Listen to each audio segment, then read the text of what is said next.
Le pianiste sans visage de Christian Grenier. De mystérieuses bandes magnétiques.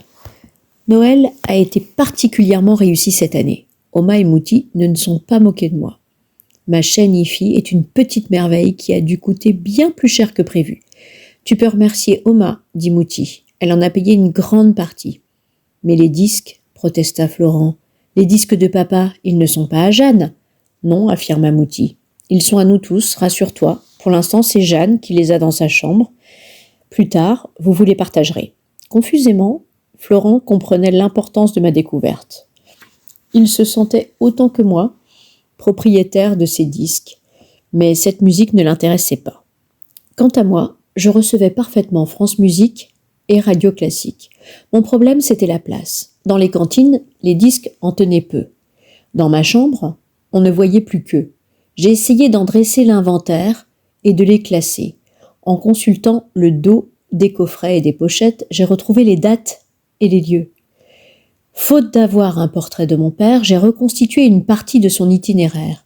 Je me suis mise à me promener dans sa vie, de concerto en opéra. J'ai commencé par écouter les symphonies de Beethoven et ses 5 concertos pour piano. L'ensemble est dans un coffret. Le nom de papa ne figure nulle part, mais Mouti a été formel. À cette époque, c'est lui qui enregistrait tout ce qui était interprété par l'Orchestre national. Pierre me l'a bien confirmé. Le rôle de l'ingénieur du son est loin d'être mineur.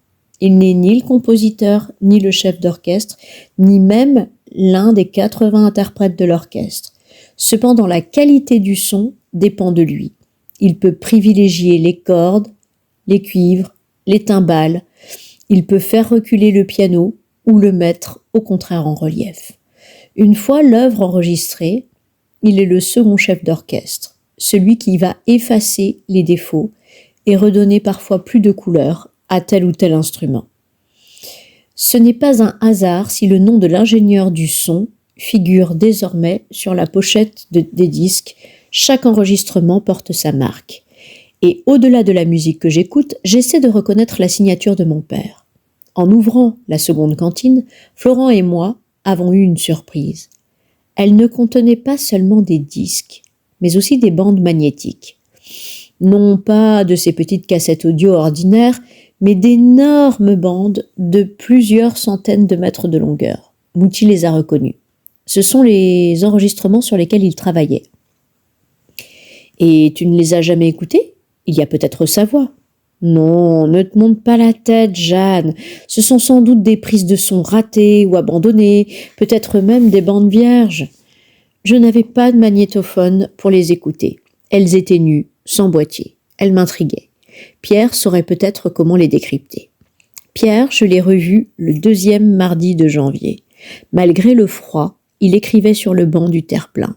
En me voyant, il s'est levé et m'a dit très solennellement « Je te souhaite une très bonne année, Jeanne. » « Moi aussi, Pierre, bonne année. On s'embrasse ?» Ses joues étaient glacées. « Tu m'attends depuis longtemps ? » ?»« Oh, je ne t'attendais pas spécialement. Viens, marchons un peu. Sinon, nous allons être frigorifiés. » Machinalement, j'ai pris le chemin de la maison. Je lui ai parlé des disques que j'avais écoutés pendant les vacances et des mystérieuses bandes magnétiques. Mon père a un magnétophone qui pourrait sûrement les lire.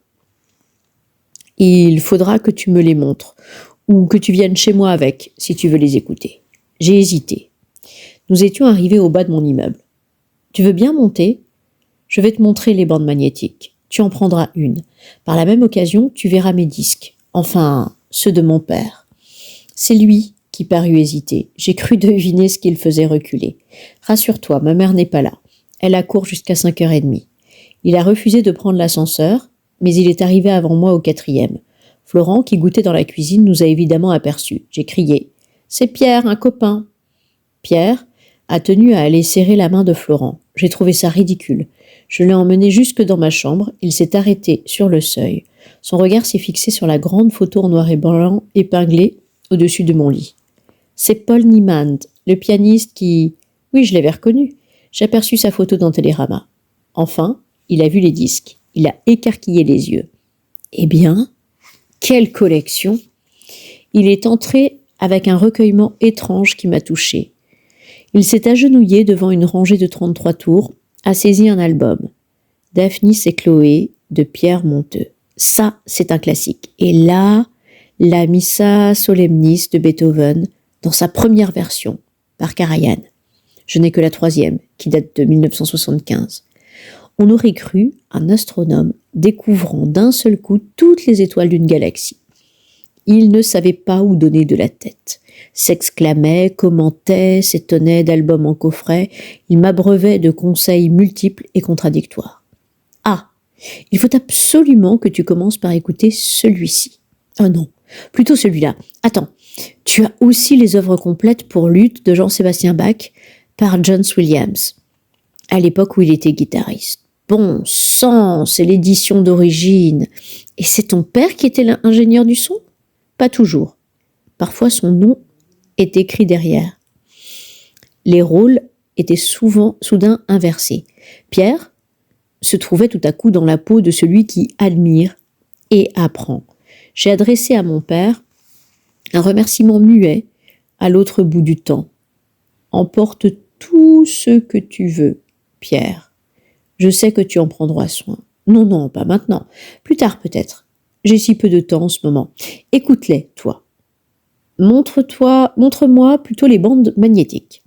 Il les a examinées, a fait la moue.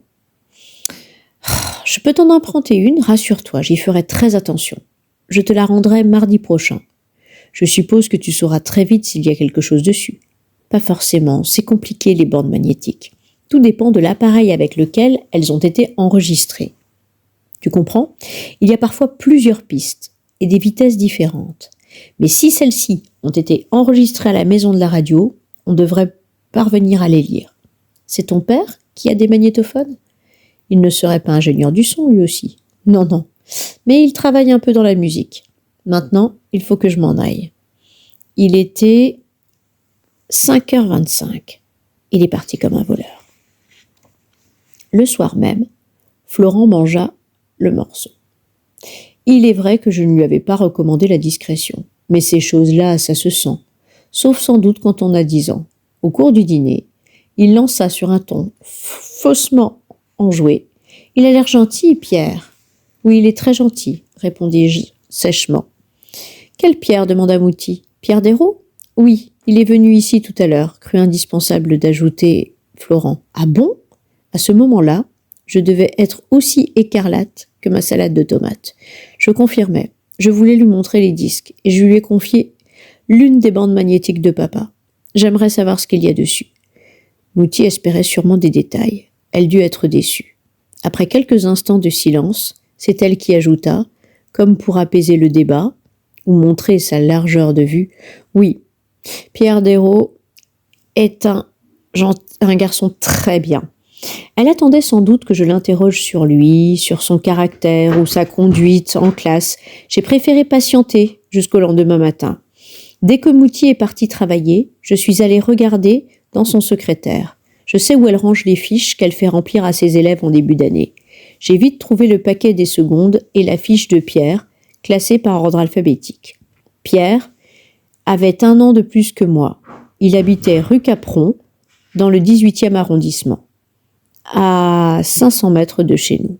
D'une écriture un peu classique, ornée, il avait écrit « Profession des parents »,« Mère, sans profession, invalide »,« Père, compositeur, orchestrateur ».